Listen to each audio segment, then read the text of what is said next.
Bakit nga ba maraming mga OFW or kabayan natin ang pumapasok at nagjo-join, sinusubukan itong OBA or Online Business Academy?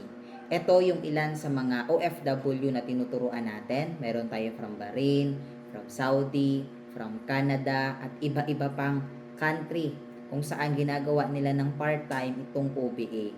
Pero bakit nga ba sila nahuhumaling o kaya naman nagsisimula sa online business na ito? So, ito lang ang tatlong reason. Una, portable. So, kayang gawin kahit saan. Kahit nandun sila sa ibang bansa, as long as may internet connection at may cellphone device, kayang-kaya nilang kumita online. Pangalawa, may mga trainings. So, hindi nila na-feel na mag-isa sila dito. Kaya nga marami din ang kumikita. Kasi, nagtutulungan tayo at bibigyan ka namin lahat ng mga skills and learnings na kailangan mo. At pangatlo, pinaka-importante, sila ang may hawak ng oras nila. So kahit sa bakanting oras lang nila every break time or every wala silang pasok sa trabaho, nagagawa nila yung ganitong business. Kaya nga, kumikita talaga sila dito. So kaya nga ako ikasaka din sa mga kabayan natin na gustong pumaldo sa online. Gamit lang ang iyong social media accounts like TikTok, Facebook, and YouTube.